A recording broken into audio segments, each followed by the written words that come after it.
Hey, what's up, you guys? Welcome back to another episode. In today's episode, we're actually going to be talking about a seal-in circuit.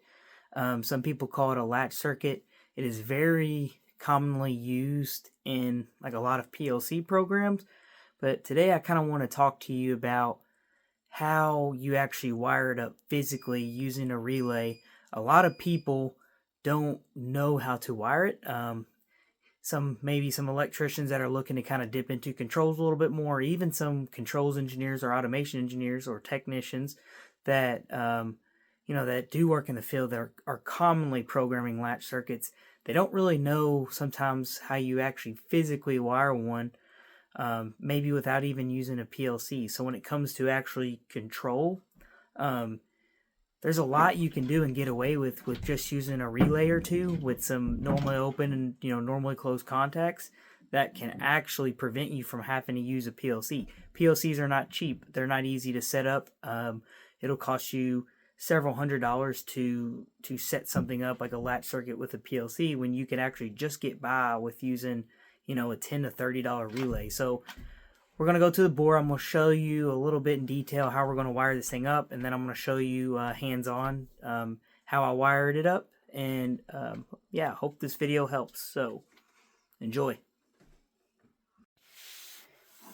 Alright, what's up, you guys? So we're going to kind of go over this. We're going to draw it out a little bit, and then we're going to take it to the board. But as you can see here at the top, we actually have our double pole, double throw relay that we're actually using today. It's actually the same relay we used in some previous videos, so please go check them out. We know here that our 9 and our 12 are going to be our commons, so we're going to need to land some voltage there. And basically we got our normally closed from 9 to 1 and from 12 to 4. You can see it connects here. And then we also have our normally open from our 9 to 5 and our 12 to 8. So what we're going to need to do is we're going to need to latch in this circuit so that when we press a button once, we don't have to hold that button in order for us to deliver power or to keep power on a device, such as a motor. This is what this setup is used for. You can press a button, release the button, and the motor will stay running until you hit a stop button. So going down here, what we're going to have in this circuit is we're going to have our 24 volts here, and coming straight out of our 24 volts, we're going to actually start with our normally closed push button. So this is our normally closed push button. This is just wired in line from our 24 volts. And coming out of our normally closed push button, we're actually going to run 2 wires. So we'll run 1 wire here, and we'll actually run a second wire. And actually, let me go down a little bit more so we can see it in more detail. We'll go here. So these are 2 different wires that are meeting at the same node, which is on the push button itself.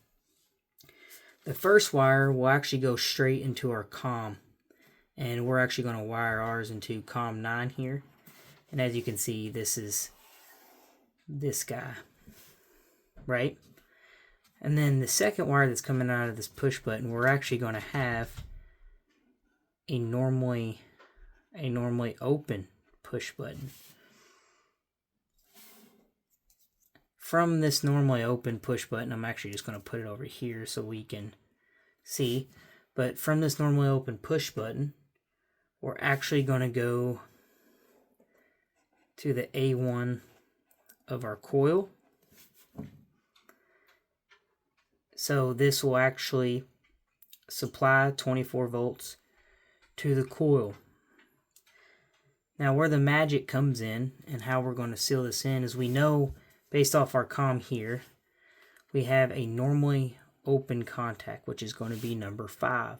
So as we get power, this little lever here is actually going to switch over here and connect, or energize, I should say, supply 24 volts to number 5. And from there, what we can do is actually take that back to where our A1 is at. So go A1 coil here. Then we're going to have another wire that goes from, we're just going to call it number 5 here, or normally open number 5. And that wire is actually just going to go straight into A1 coil. So, if that doesn't make any sense, I'll try my best to explain it here just really fast, and then we'll show you how to wire it up real time. So basically, we got a normally closed push button here. This is normally closed. We're going to take our normally closed push button, and we're just going to call this A1 and A2. So we're going to take our normally closed push button, and we're going to go straight into COM, which is number 9 here at the top, like we said. From there, we're also going to go to a normally open push button, and our normally open push button will actually go to the A1 of our coil. Now from there, once we close this button, our coil will be energized. This will switch to this. It'll go over to this direction, which means number 5. And to seal this in, since we'll have 24 volts, we'll actually take this number 5 back to A1. And we'll make sure we understand that goes over. So now what's going to happen is when I push this button, so I'll push, of course, I also forgot to mention our A2 will just go straight to 0 volt. So as soon as this coil is energized, since we have a voltage on common, 5 will close, it'll continue to energize that coil. When we release it, it doesn't matter, it's going to continue to energize. And then from there, the only way that we can turn this off is by hitting our normally closed push button. So, and I'm also going to put here, we're going to put A2 coil to 0 volts. So that is kind of how we're going to wire this up. So let me go ahead and pull out the components. I'm going to show you what I did, and yeah, you could see how this works. Alright, welcome back. Here is the actual wiring in person of the same exact schematic that I showed you previously. So what we have is we have our 24 volts, positive and negative, coming in off our power supply. So in this case, our blue is going to be positive, and our brown here will be negative. Now, of course, these are not properly colored wires or anything. This is kind of just to show you, and this is kind of what I had laying around. But going in here, we're actually jumping our 24 volts to 1, 2, 3, the first 3 on this block, and then 4, 5, 6 is going to be your grounds. So positive, positive, positive, negative, negative, negative. So the first thing we're going to do, as we said, is we're going to take a 24 volt positive wire into a normally closed, as you can see, I think it's on here, yeah, right here, our normally closed push button.